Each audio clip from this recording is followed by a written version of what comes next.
क्या हुआ? बारिश आ सकती है, यूं कह रहा हूँ। कपड़े भीग जाएंगे तुम्हारे, अंदर बैठे हो तो कैसे कपड़े भीगेंगे?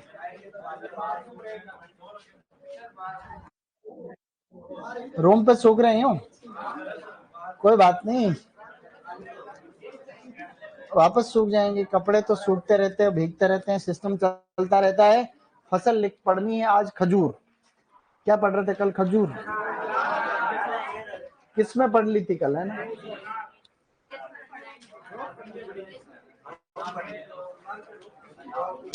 क्या है?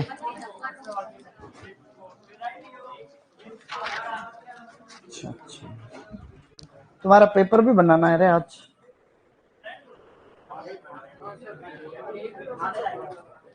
लिखो कीट, अनार में लिखो कीट। अनार का मुख्य रोग कौन सा था? जीवाणु, अंगमारी। अब अनार का मुख्य कीट लिखना आप लोगों को।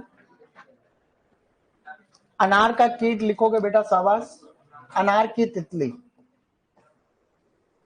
अनार की तितली जो कि इसका मुख्य कीट है, अनार बटरफ्लाई। अनार बटरफ्लाई, ओके। अनार की तितली सबसे खास कीट है इसका। इसको हम लोग कहते हैं ड्यूडोरिक्स आइसोक्रेट्स। देखो, ड्यूडोरिक्स, ड्यूडोरिक्स आइसोक्रेट्स, आइसोक्रेट्स, ड्यूडोरिक्स आइसोक्रेट्स, ड्यूडोरिक्स आइसोक्रेट्स। इसको कई बार बोलते हैं वीराकोला आइसोक्रेट्स, वीराकोला आइसोक्रेट्स या ड्यूडोरिक्स आइसोक्रेट्स। ओके गाइस, इंपॉर्टेंट किट है, सबसे इंपॉर्टेंट यही किट रहने वाला है, इसलिए हम इसके प्रबंधन के लिए बीमारी।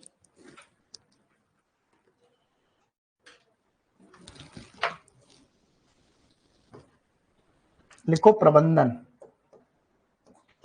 मैनेजमेंट।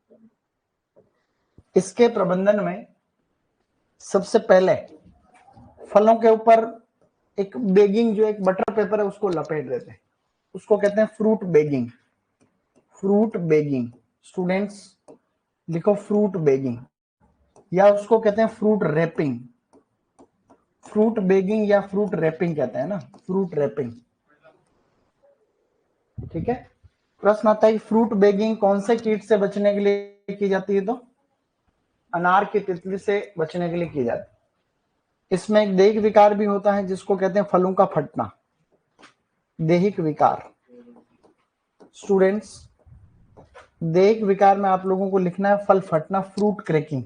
फल फट जाते हैं, फल फटना एक कॉमन प्रॉब्लम है, फल फटने लग जाते हैं। मुख्य कारण है बोरोन की कमी, इसके अलावा कैल्शियम और पोटेशियम की कमी, व मॉइस्चर स्ट्रेस, नमी, नमी कम ज्यादा होना, नमी कम ज्यादा। ये प्रश्न आया एयू के एग्जाम में, उस समय बताया था मैंने कि बोरोन की कमी से तो होता ही है, उसके अलावा और कौन से पोषक तत्व है फल फटने के लिए? तो कैल्शियम, पोटास और है। ठीक है सर, किस सब्जेक्ट की क्लास है ये? क्लास सही तो लगा ही रहेगा, ऐसा तो नहीं क्लास ऐसी लगा। ये कृषि पर्यवेक्षक वाला बैच है, इसमें हॉर्टिकल्चर पढ़ रहे हैं। ठीक है बेटा, तुम कौन से बैच के हो? यहां तक डन? तो अनार की तितली यानी अनार बटरफ्लाई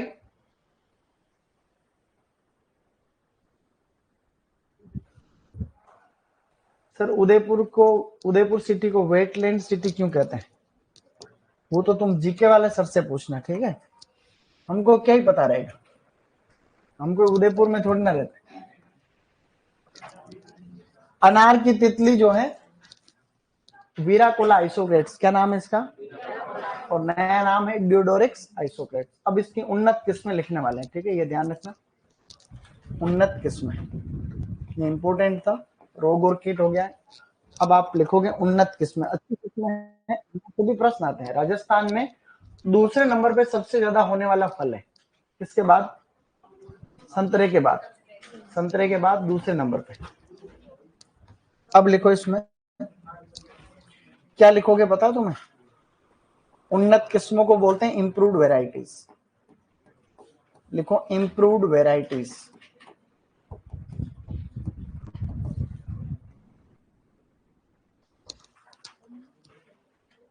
उन्नत किस्मों में सबसे पहले लिखना चालू करो, देखें अच्छी किस्म है ना, बढ़िया किस्म। सबसे फर्स्ट एक वैरायटी लिखो गणेश। वैरायटी लिखो बेटा गणेश। सबसे फर्स्ट वैरायटी लिखो गणेश। गणेश वैरायटी अनार की एक किस्म है अलांदी, उससे सिलेक्शन से डेवलप की गई। तो अलांदी से चयनित, इसमें लिखना है अलांदी से चयनित। अलांदी से चयनित। अलांदी से चयनित। अलांदी एक किस्म है, उससे सिलेक्शन के जरिए इसको डेवलप किया है। ठीक है,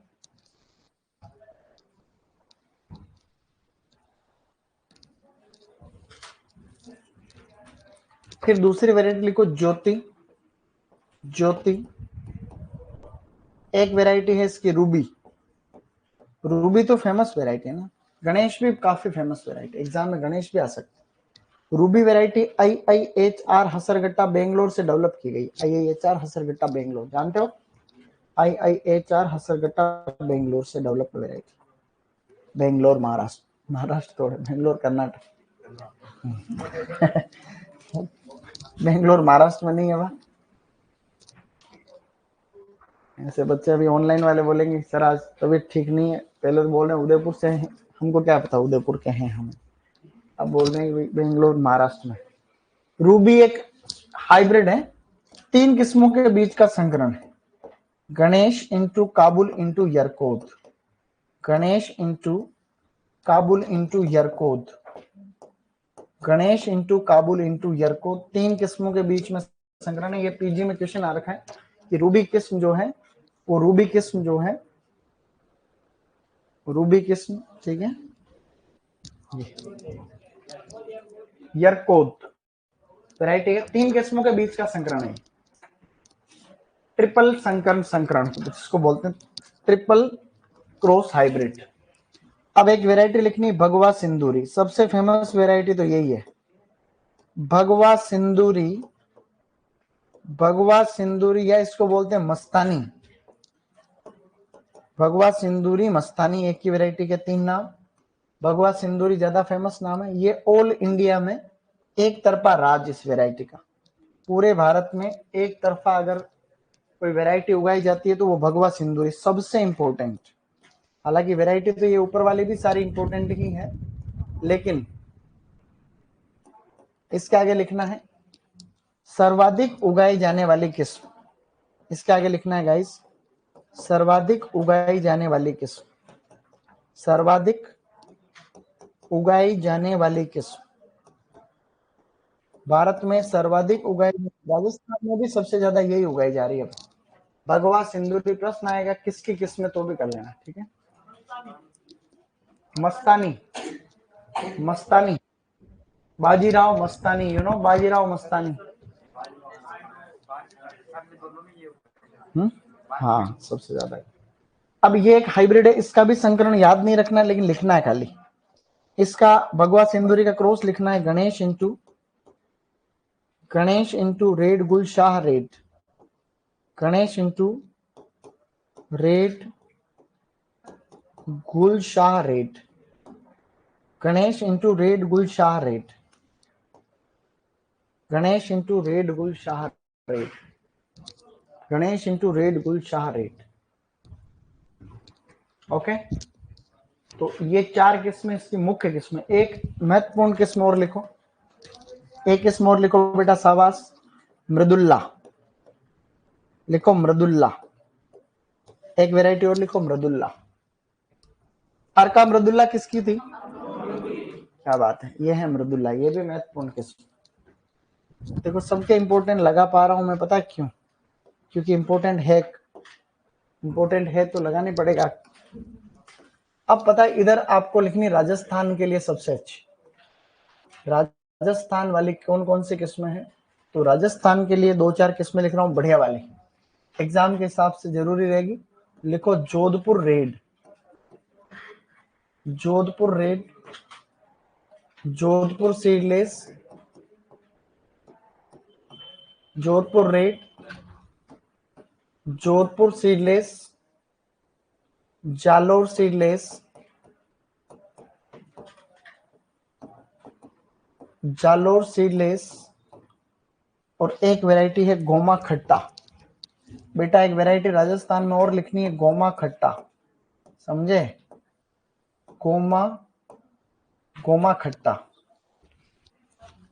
Jodhpur red, Jodhpur seedless, Jalore seedless और गोमा खट्टा, ये सभी अनार की किस्में हैं। ठीक है,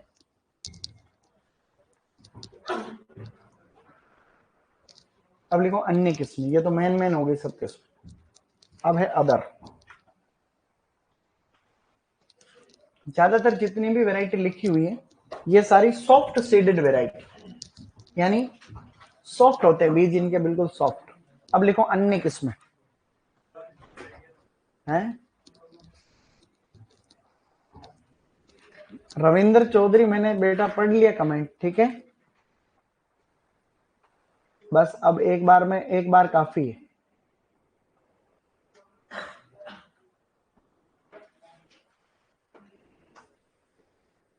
बस अब पढ़ाई करो, ठीक है, शाबाश।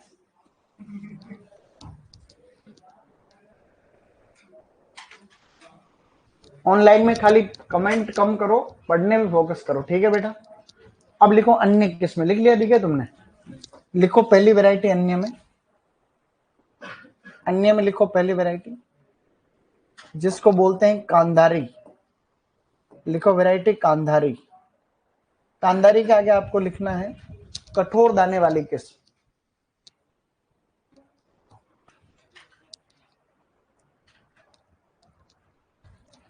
कांधारी के आगे लिखना है कठोर दाना।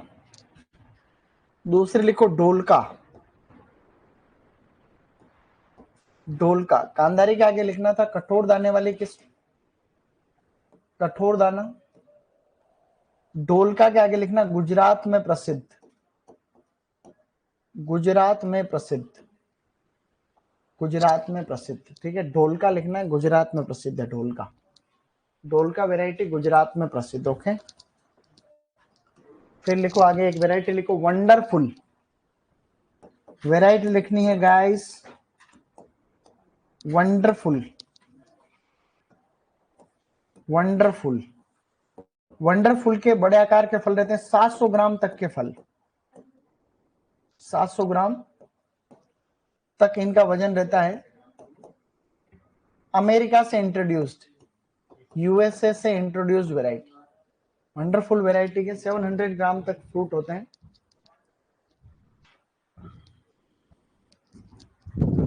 फिर लिखो आगे नेक्स्ट, पता क्या लिखोगे आगे?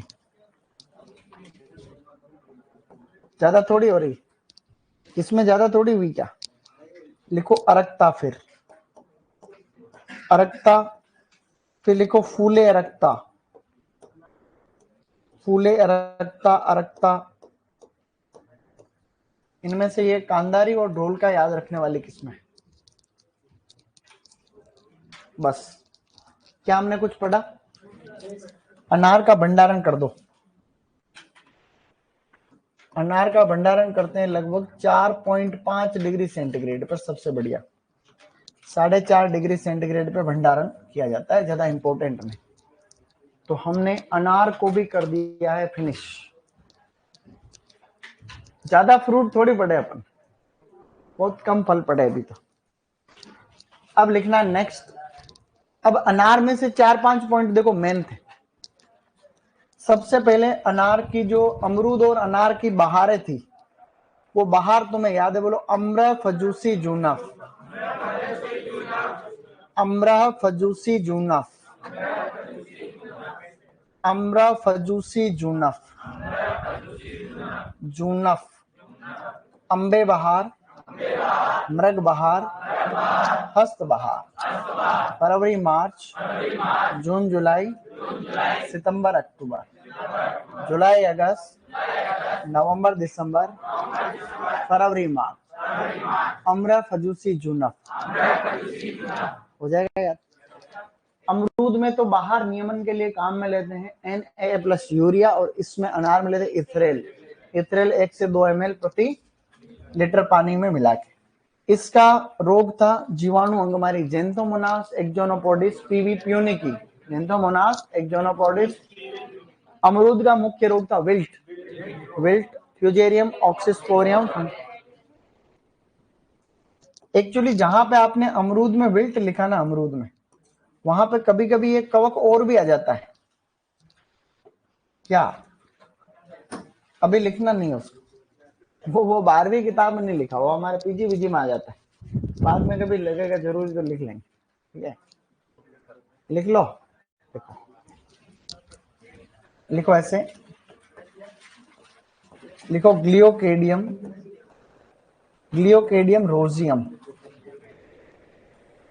अमरूद में जो विल्ट लिखा है वहां लिखना ग्लियोकेडियम रोजियम या रोजियस,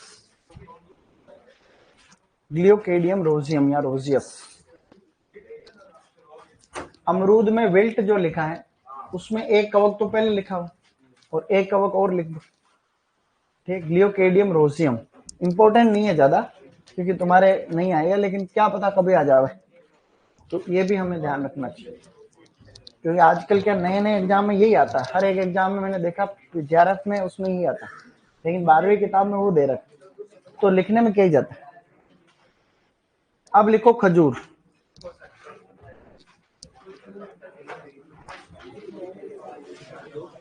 हाँ विल्ट में लिखना था, इसमें लिखा तुमने।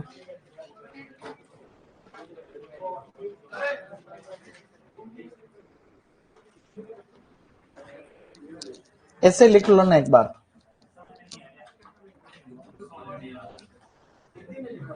वार है।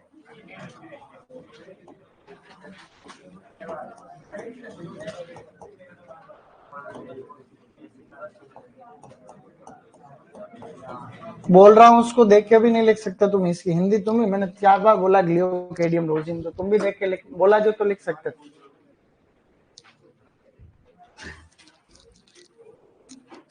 सर आप लिखवा दो, वैसे भी हमें याद होने वाला नहीं है।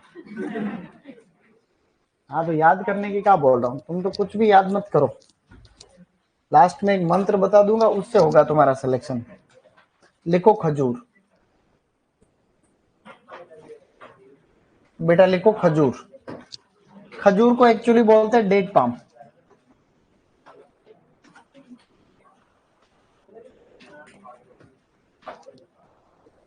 खजूर को बोला जाता है डेट पाम। खजूर की खेती का जो वर्तमान में राजस्थान में लेवल बना है ना, वो वास्तव में बहुत शानदार है और बहुत ही किसान इसको पसंद भी कर रहे हैं। खजूर काफी महंगे बिकते हैं। फ्रेश ताजा खाने वाली किस्मों का प्रचलन बहुत बढ़ गया अब, और मार्केट में 100-150 रुपए किलो से नीचे मिलते नहीं खजूर। जब खजूर आते हैं ना मार्केट में, वो काफी महंगे बनते हैं। खजूर की खेती ऐसे इलाके में होती है जहां पे तापमान रहता है खतरनाक। क्या रहता है? तापमान रहता है ज्यादा। ऐसे इलाके जहां तापमान रहता है ज्यादा, ऐसे इलाके जहां तापमान रहता है ज्यादा और जहां नमी भी रहती है ज्यादा। खजूर एक ऐसी फसल है जिसको टेम्परेचर चाहिए ज्यादा और आर्द्रता भी चाहिए ज्यादा। तो इसकी जड़ें खूब पानी में होती है, इसलिए पानी आपको पूरा देना चाहिए। जहां पानी की कमी है वहां खजूर की खेती हो नहीं सकती। तो ऐसा कहते हैं कि जहां नदी नाले होते हैं ना, वहां खजूरें ज्यादा होता है। आपने देखे भी, तो नदी नाला होता है तो उसके किनारे पे अपने खजूर के पेड़ दिखते हैं।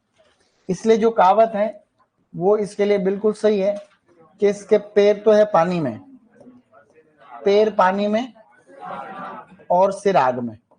ये कहावत अरबी कहावत है एक, पैर पानी में और सिर आग में। इसका मतलब तुम समझ गए होंगे। अब नहीं समझे फिर क्या बोला मैंने, कि इसको पानी ज्यादा चाहिए और तापमान भी ज्यादा चाहिए। तो पानी ज्यादा चाहिए तो यूं कह रहे हैं इसके पैर तो है पानी में और सिर है आग में। अंग्रेजी में भी ये एक अरबी कहावत है। ये कहावत को बोलते हैं ईडियम। क्या बोलते हैं? ईडियम। फेमस अरबी कहावत है, ये आपको ध्यान रखनी। इसको अंग्रेजी में भी लिख रहा हूं, it's feet in running water, या ऐसे भी लिख सकते हो इट्स फीट इन वाटर। क्या बोल सकते हैं? हाँ बोलो, it's feet in running water and it's head in the fire of the sky. बोलो, it's head in the fire of the sky, fire of the sky. वापस रिपीट कर रहा हूं, सुनो। अरे बोलो, it's feet in running water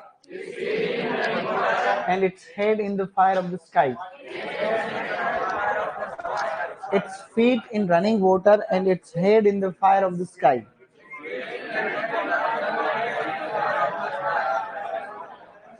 इससे हम लोग जो हैं, क्योंकि ये 100 साल तक भी इसका पौधा रहता है, इसलिए इसको हम कहते हैं शताब्दी फल कहते हैं, सेंचुरी फ्रूट। क्या कहते हैं?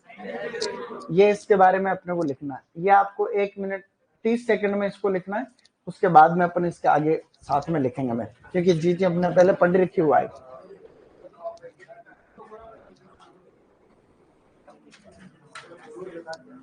सर हमारे इधर तापमान तो रहता है लेकिन नमी का पता नहीं। तो नमी का पता नहीं, तभी तो हम उसमें पानी सिंचाई करेंगे ना, ड्रिप लगा देंगे उधर। ड्रिप सिंचाई से बहुत अच्छा होता है खजूर। खजूर उत्कृष्टता केंद्र जो सगरा भोज का जैसलमेर में, बहुत बढ़िया, शानदार। नाली में लगा सकते, लगाओ तो सही। लेकिन इसके आजकल टिश्यू कल्चर के पौधे आते हैं, खजूर के उत्तक संवर्धन के पौधे आ रहे हैं, एक पौधे के 6,000 रुपए लगे। हाँ बस। हाँ नहीं, लेकिन फिर इसका रिटर्न भी तो है ना। पौधे बहुत शानदार, एक क्लास के प्लांट मिलते हैं, ए ग्रेड के। अभी पढ़ाऊंगा तुम्हें आगे, इसके आगे वही पढ़ रहे हैं पूरा। तो खजूर की खेती बढ़िया होती है। हैं? क्या कह रहे हो? लिखो, लिख लिया? अब लिखो इसका बोटनिकल नाम वगैरह। इंग्लिश भी लिखनी है कोष्टक में, कुछ तो सीख के जाओ। यहाँ कोचिंग करने के बाद में आदमी कुछ तो सीखता ही है, देखो सही नहीं? सीखने के लिए आए आप यहाँ पे। बिल्कुल अपने आप को सीमित मत करो, अपने आप को अपने यूं रेस्ट्रिक्शन मत लाओ कि मेरे को ये नहीं आ रहा, वो नहीं आ रहा। कि सीखने की कोई सीमा नहीं। देखो, तो अंश सीख के जाना है यहाँ से। जितनी ज्यादा चीजें सीख पाओगे वो भविष्य में काम आएगी तुम्हारे, क्योंकि सीखना बहुत आवश्यक है। सही नहीं?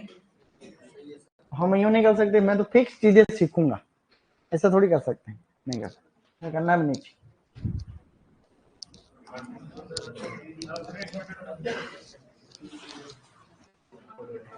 तो एक बार खजूर जब लगा देते अपन तो 100 साल तक भी फ्रूट होता है इसमें, 80 साल 70 साल तक फ्रूटिंग होती रहती, इसलिए इसको सेंचुरी फ्रूट भी कह रहे थे।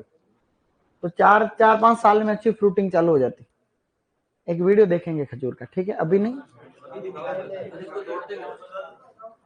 बता दूंगा ना मैं, सब तोड़ लेंगे। वीडियो देखेंगे उसमें बताएगा वो। खजूर की खेती का वीडियो तो देखेंगे, अभी नहीं, वो तो मना आएगा तब देखेंगे। हर एक के वीडियो ही है, मैंने खुद ने कई वीडियो बना रखे हैं एंशंट। अब लिखो बोटनिकल नेम, बेटा लिखो शाबाश। Botanical name Phoenix dactylifera. लिखो बेटा शाबाश, फिनिक्स डिक्टाइलिफेरा।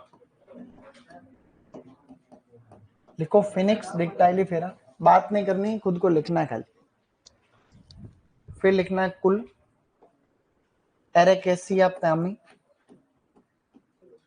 एरेकेसिया पामी, एरेकेसिया पामी।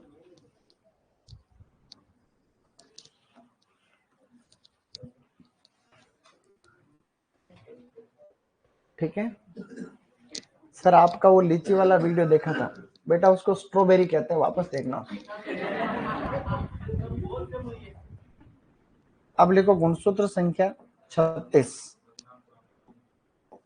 रघुनाथपुरा में तो काफी सारी लग रही ना, अभी देखा तुमने? नहीं, वो वीडियो उसने सही नहीं बनाया। मैंने तो सही पूरा वीडियो दिया, लेकिन उसने उसमें वीडियो में वो ही डाल रखा, पूरा खेत का दिखाया नहीं। अरे तो वो फसल खत्म हो रही है कब? टाइम हो गया उसका, फरवरी लास्ट। उत्पत्ति लिखो इराक, इराक। ये 35 किस किस को दिख रहा है? अरे तो ये 35 तो नहीं दिखना चाहिए ना।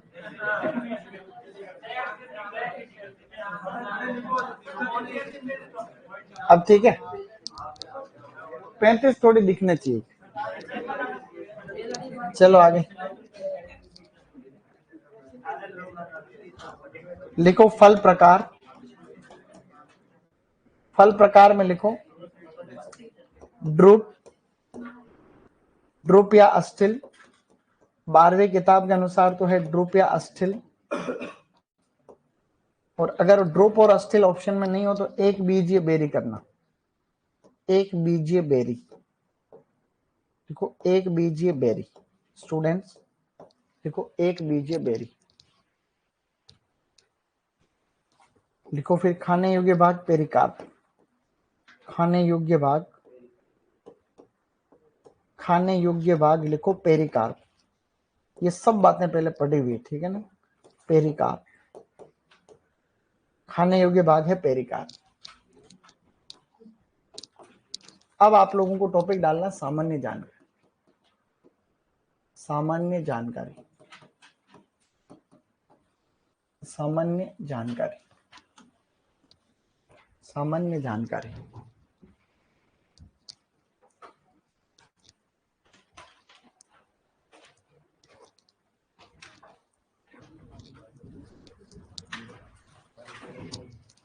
सामान्य जानकारी में डन यहां तक आराम से। गुड। इस बार टेस्ट में क्या आएगा, क्या बताया था मैंने तुम्हें पहले? इंस्टीट्यूट और फिर पोमोलॉजी, ठीक है। लेकिन देखना पड़ेगा क्वेश्चन कितने आ रहे हैं सभी बैच में। किस 30 भी आ रहे होंगे किसी बैच, सबके 20 ही, फिर हो जाएगा काम, फिर कोई दिक्कत नहीं। लिखो पहला पॉइंट, 1 किलो खजूर से, लिखो बेटा शाबाश,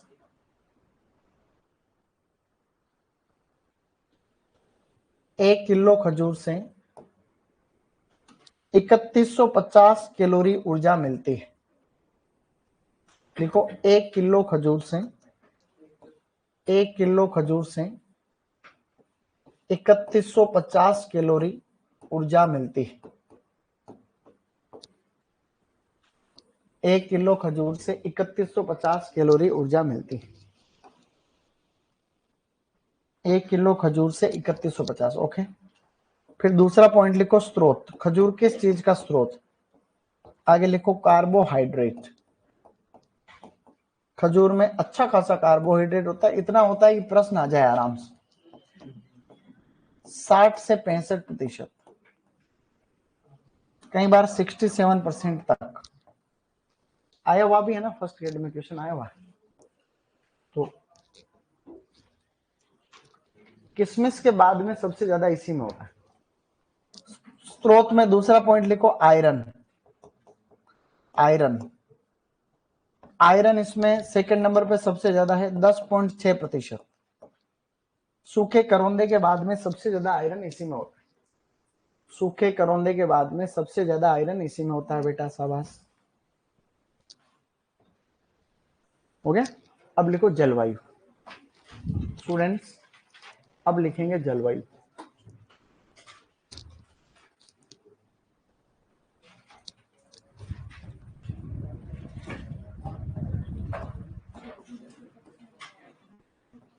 जलवायु में वो लिख लिया था सबने, जलवायु शुष्क जलवायु चाहिए,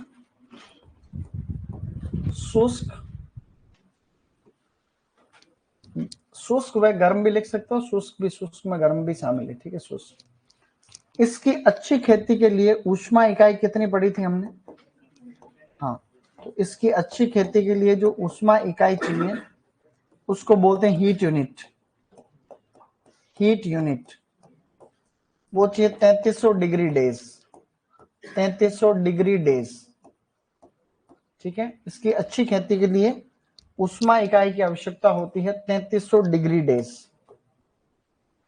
3300 डिग्री डेज इंपॉर्टेंट है, आता रहता है हर साल किसी न किसी परीक्षा में, ध्यान रखना है, सबको ध्यान रखना है। गुड, 3300 डिग्री डेज पता रहेगा, ये इंपॉर्टेंट है, पीजी 2024 में आया हुआ क्वेश्चन। इसका फॉर्मूला क्या था, इसको ज्ञात करने का फॉर्मूला क्या था, m minus 10 into N, M minus, ये एक्स्ट्रा है ना, ये मैंने उस समय न्यूमेरिकल करके बताया था, लेकिन इंपॉर्टेंट नहीं था ज्यादा। 3300 डिग्री डेज ये याद रख। इससे में दूसरा पॉइंट लिखना है, m माइनस 10 इंटू एन ऊष्मा इकाई ज्ञात करने का सूत्र है, ऊष्मा इकाई ज्ञात करने का फॉर्मूला है, सूत्र, फॉर्मूला का मतलब सूत्र। ये तुम्हारे सिलेबस में नहीं, खाली लिखना मात्र, बस ये याद रखना है, ठीक है। 3300 डिग्री डेज। फिर भी अगर किसी को देखना है भाई कहाँ पे ये, इसको कैसे हल करते हैं, तो मैंने इसको बता रखा जलवायु तापमान वाले चैप्टर, जनरल हॉर्टिकल्चर। अब लिखो, पुष्पन व पकने हेतु तापमान, पुष्पन व पकने हेतु तापमान,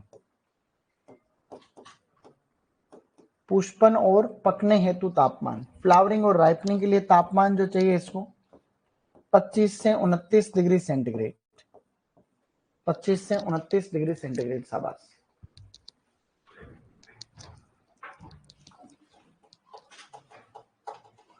सर ये पीजी का एग्जाम क्या होता है, आप बार बार बोलते हो। पीजी का मतलब ये अपने जैसे जेट का पेपर नहीं होता क्या, तो जेट का पेपर तो बीएससी के लिए होता है राजस्थान में, और पीजी का जो पेपर होता है ये होता है एमएससी के लिए होता है, ठीक है। पीजी का मतलब तो पोस्ट ग्रेजुएशन, पोस्ट ग्रेजुएशन, इसको वैसे प्री पीजी बोलते हैं, एग्जाम को बोलते हैं प्री पीजी।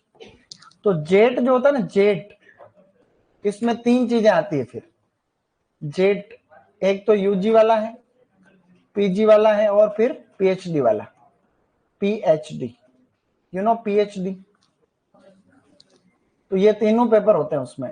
तो तुम्हें खाली जिस बारी वाले जेट देते हैं, बीएससी किए हुए पीजी देते हैं, एमएससी किए हुए पीएचडी देते हैं, ठीक है कैसे। तो ये हर साल ही होता है जेट के साथ। अब इसके आगे लिखो मृदा, मृदा, मृदा में अमरूद, सॉरी, खजूर जो है सबसे ज्यादा पीएच को टॉलरेट कर सकते। वैसे तो जितने भी फ्रूट है सबको उदासीन मृदा चाहिए, 6.5 से 7.5 जिसका पीएच हो, लेकिन मैं जो यहाँ पीएच लिख रहा हूँ इसका मतलब है यहां तक सहनशील है। तो पीएच अगर 8 से 10 तक है तो भी ये सहन कर लेता है। तो इसके आगे लाइन लिखनी है फिर, सर्वाधिक लवणीय क्षारीय मृदा सहनशील फल, सर्वाधिक लवणीय क्षारीय मृदा सहनशील फल वृक्ष, सर्वाधिक लवणीय क्षारीय मृदा सहनशील फल, सर्वाधिक लवणीय क्षारीय मृदा सहनशील फल। फिर लिखो आगे, सर्वाधिक लवणीय क्षारीय मृदा सहनशील फल वृक्ष।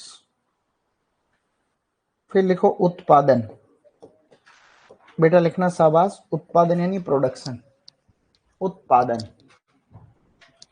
इसके उत्पादन में लिखना है सबसे पहले, भारत में सर्वाधिक तो है गुजरात,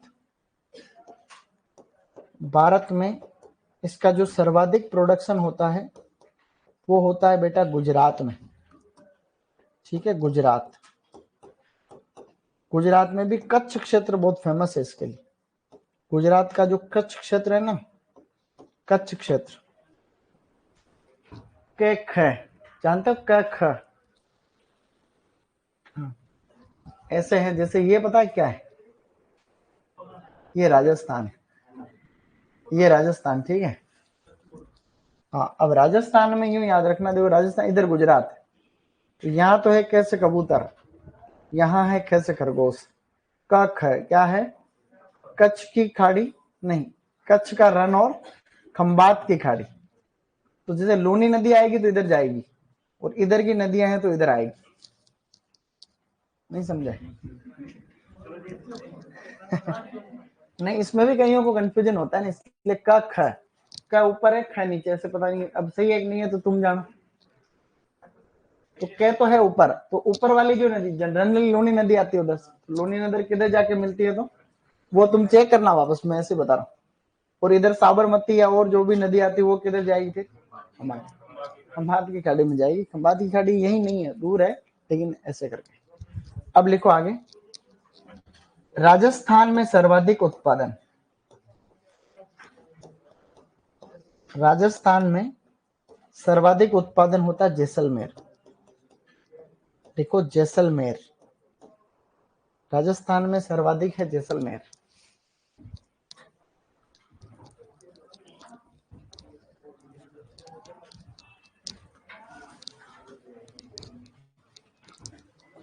ओके, अब आगे बढ़ना, लिखना संस्थान। अब लिखो संस्थान, इसी में कंटिन्यू चल रहे हैं, लिखना संस्थान, फटाफट लिखो, इसके बाद में बहुत काम की चीज पढ़ रहे हैं। एक और संस्थान लिख लिया, राष्ट्रीय खजूर अनुसंधान केंद्र, राष्ट्रीय खजूर अनुसंधान केंद्र, राष्ट्रीय खजूर अनुसंधान केंद्र, बिछवाल बीकानेर, बिछवाल, ऐसे लिखना है, बिछवाल बीकानेर, बिछवाल बीकानेर, राष्ट्रीय खजूर अनुसंधान केंद्र बिछवाल बीकानेर।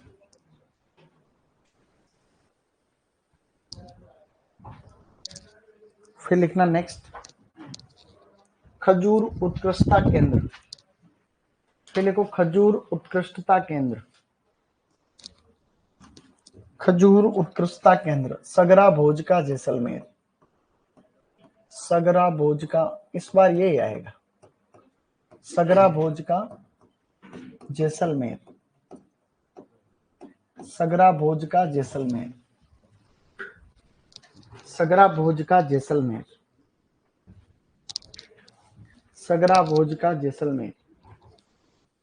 डन। अब लिखना पुष्पन व फलन। अब अपन बहुत काम की चीज डिस्कस कर रहे हैं साथियों, सब लोग इधर देखेंगे, फिर लास्ट में 5 मिनट में उतारेंगे, पहले सबको इधर देखना, बढ़िया। पुष्पन और फलन टॉपिक डाल के इधर देखेंगे सब। खजूर की खेती बहुत बढ़िया तरीके से समझने की कोशिश कर रहे हैं स्टूडेंट्स। पुष्पन व फलन,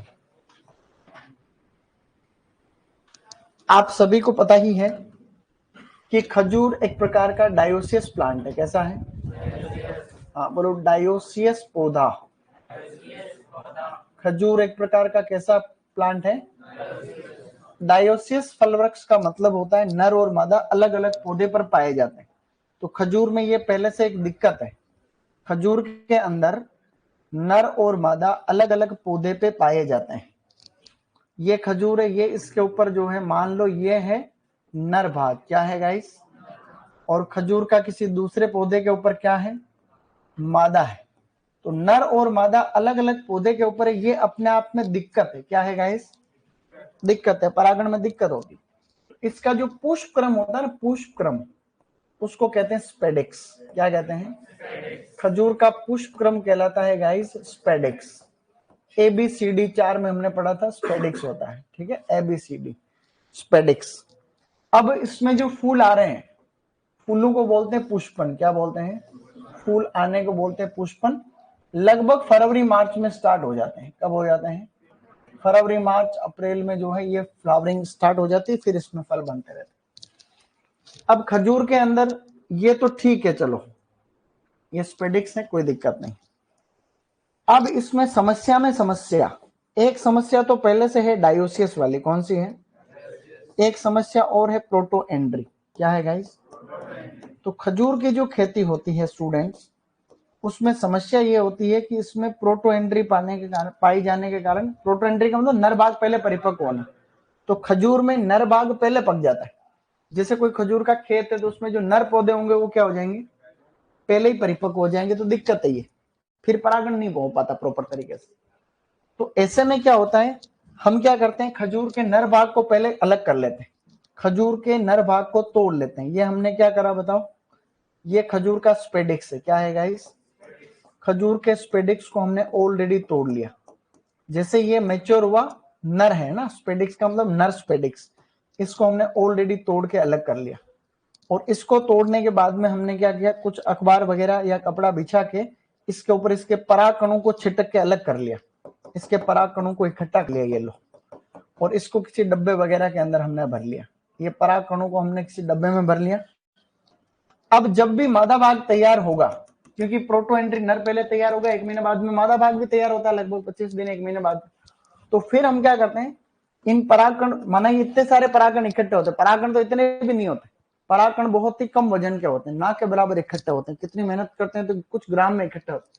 फिर उसमें मिलाते हैं आटा, अपन क्या करते हैं, आटा मिला के उसकी मात्रा बढ़ा लेते हैं। फिर जैसे ही लगभग महीने भर बाद में मादा भाग तैयार होता है तो हम एक ऐसा स्टिक लेते हैं, उसके ऊपर लगाते हैं रुई, क्या करते हैं, रुई लगाते हैं, रुई के ऊपर लगाते हैं वो आटा, परागकण मिला हुआ आटा। फिर हम क्या करते हैं, मादा भाग पे छिटकते हैं, क्या करते हैं, मादा भाग पे आज छिटका, 2 दिन का गैप दो, कुछ फूल और खुलेंगे और छिटकेंगे 2 दिन के, ऐसे 3-4 दिन में ये प्रक्रिया संपूर्ण की जाती है। इसको बोलते हैं हस्त परागण, क्या कहते हैं। तो प्रश्न आएगा कि भाई हस्त परागण किसमें करते हैं हम लोग, जिसको हम लोग कहते हैं कृत्रिम परागण, क्या कहते हैं गाइस, कृत्रिम परागण बोले तो आर्टिफिशियल पोलिनेशन या हैंड पोलिनेशन। तो ये प्रश्न आएगा कि भाई हस्त परागण किससे संबंधित है, तो ये खजूर से। अब ये जो हस्त परागण अपन कर रहे हैं, परागकणों को चिटक रहे हैं, इसका एक सकारात्मक प्रभाव पड़ता है फलों के निर्माण पर, उसको कहते हैं मेटाजीनिया, क्या कहते हैं, इसमें मेटाजीनिया लास्ट में एक शब्द लिखेंगे, उसमें मैं इसके आगे लिखा दूंगा कि परागकणों का फलों की गुणवत्ता पर पड़ने वाला प्रभाव क्या कहलाता है। अब ये सब तो ठीक है, अब खजूर में ये जो फूल आने के बाद में जो फल बनने की प्रक्रिया है ना, जैसे ये जो फूल आ रहे हैं, तो फूल से फल बनने में 4 से 5 महीने लगते हैं। कितना टाइम लगता है, तो फूल से फल बनने की प्रक्रिया में लगेगा 4 से 5 महीने का टाइम लगेगा। अब एक चीज यहाँ अच्छी वाली यह है कि हमें आजकल पहले से ही पता चल गया है कि खजूर की जो खेती होती है स्टूडेंट्स, उस खजूर की खेती में जब नर और मादा अलग अलग पौधे पे ही आने, और हमने प्रवर्धन के नए नए तरीके और इजाद कर लिए। जैसे खजूर का प्रवर्धन किससे हो रहा था, एक तो विधि है ऑफ शूट, क्या था, तो खजूर का एक प्रवर्धन तो होता है ऑफ शूट के द्वारा, ऑफ शूट, समझ गए, ऑफ शूट, कम से कम वजन 6 किलो, कितना है, 6 किलो। दूसरा है उत्तक संवर्धन, उत्तक संवर्धन, हम चाहे तो बीज से भी कर सकते हैं प्रवर्धन, लेकिन बीज से प्रवर्धन करते हैं ना, तो नर निकलेगा या मादा निकलेगा उसका पता नहीं चलता।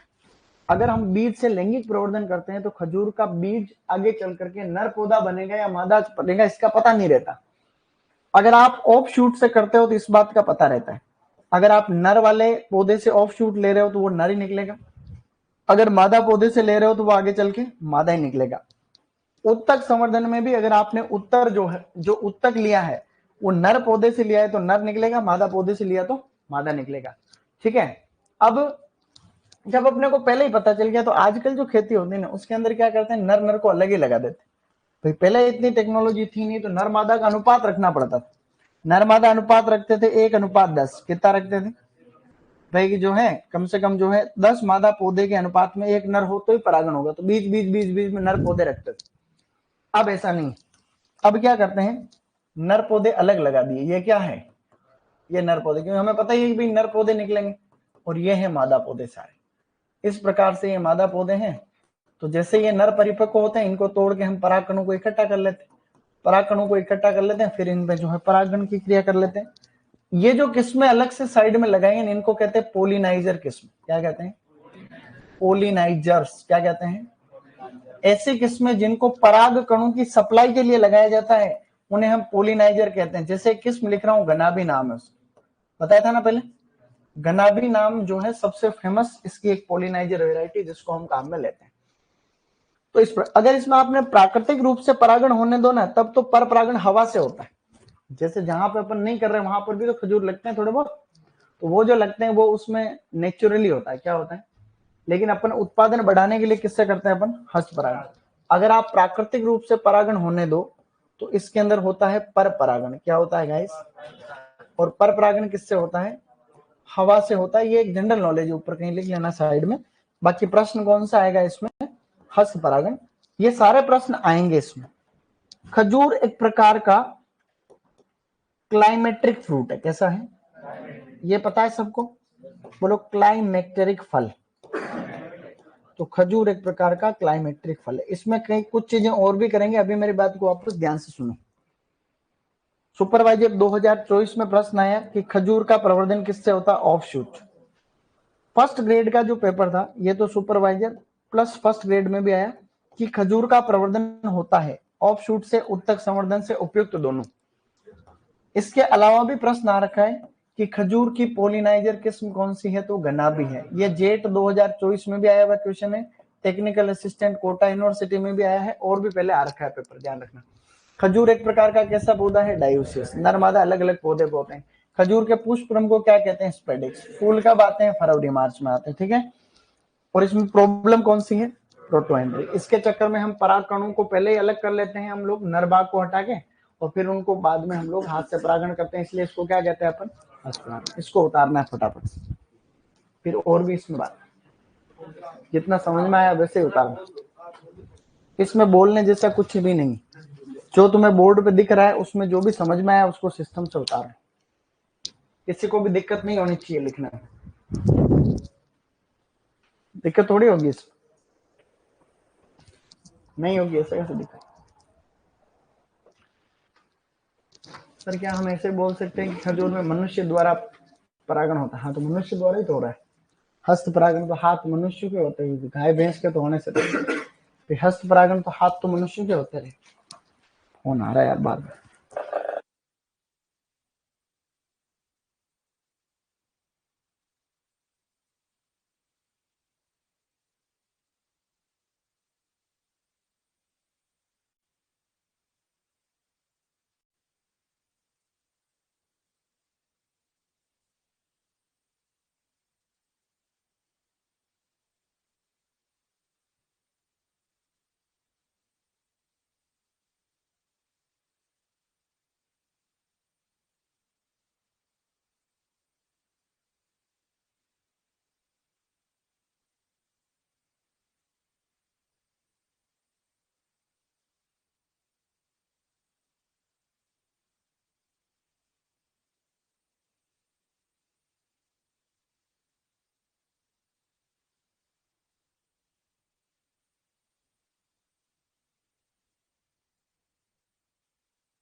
मेटाजीनिया में लास्ट में लिख लेंगे, टेंशन मत लो।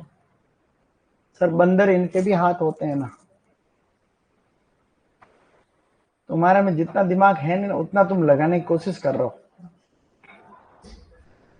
तुम कमेंट कैसे करते हो ऑनलाइन वाले? तुम लिखना इतने इतने बड़े बड़े कमेंट तुम लिखते कैसे हो? तुम फिर पढ़ते कब हो? अरे कबूतर,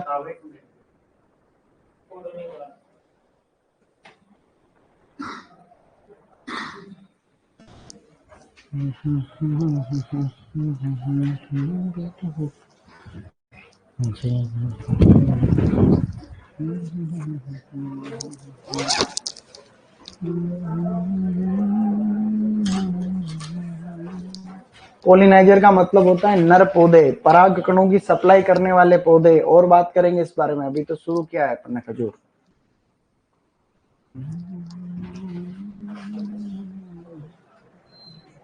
मेटाजीनिया में लाइन लिखना चाह रहे हो?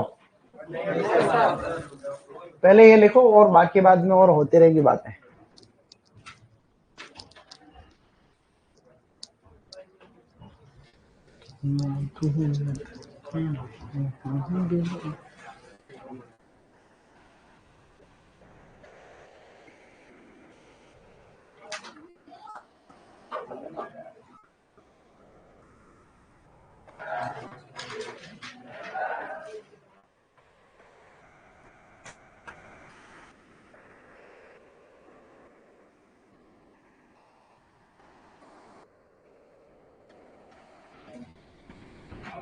ऑफ शूट का वजन जो है ना, वो कोष्टक में लिखना कम से कम 6 किलो, कम से कम 6 किलो, मतलब 6 किलो से कम नहीं होना चाहिए। ऑफ शूट के आगे लिख सकते हो कि ऑफ शूट का वजन 6 किलो से कम नहीं होना चाहिए, ठीक है। और अच्छा वजन होता है 12 से 14, 12 से 14 आइडियल वेट, और कम से कम 6 किलोग्राम।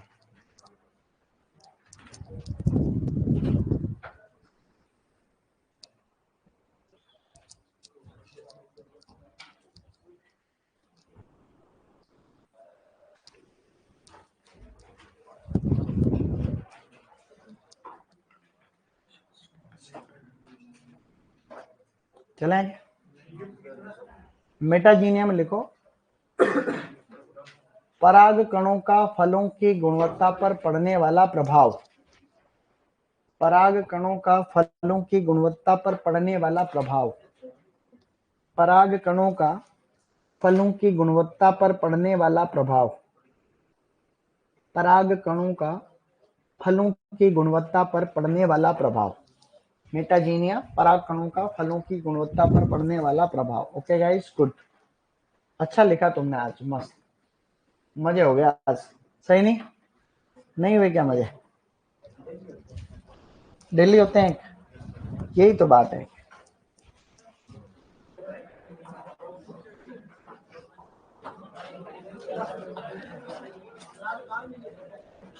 ट्वेंटी एट,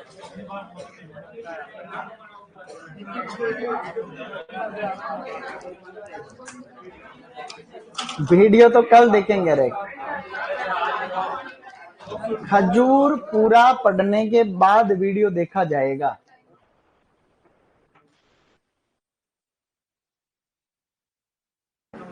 तो खिचड़ी होता है तभी तो आता है मजा भाई, खिचड़ी होती है तभी तो खाने का आएगा मजा है। ये किस किस के समझ में नहीं आई बात? ये मैंने बढ़िया तरीके से बताया है समझने वालों के लिए। पोलिनाइजर का मतलब नर पौधे, ऐसे पौधे जिनका काम भी मुख्य रूप से परागकणों की सप्लाई करना। तो हम इधर तो लगा देंगे घनाभी वैरायटी, सारे घनाभी है और भी जो पोलिनाइजर वैरायटी होती है। फिर जैसे ही वो परिपक्व होगा, फिर हम उनके पुष्पक्रम को तोड़ के ले आएंगे, नर नर उनके परागकणों को इकट्ठा कर लेंगे, और फिर उनमें से इन मादा भाग पे छिड़क देंगे परागकण। बगीचे के पास नहीं ना, बिल्कुल बगल में, ऐसे, ठीक है, शाबाश।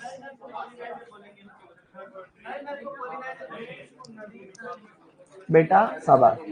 पोलिनाइजर मैंने पहले बता रखा, पोलिनाइजर अफलन वाले चैप्टर में मैंने आपको बताया। जैसे पपीता के अंदर हम नर किस्में रखते हैं ना, वो भी पोलिनाइजर। पोलिनाइजर का मतलब ऐसे पौधे जिनको पराग कणों की सप्लाई के लिए लगाते हैं अपन, ठीक है, पोलिनाइजर्स।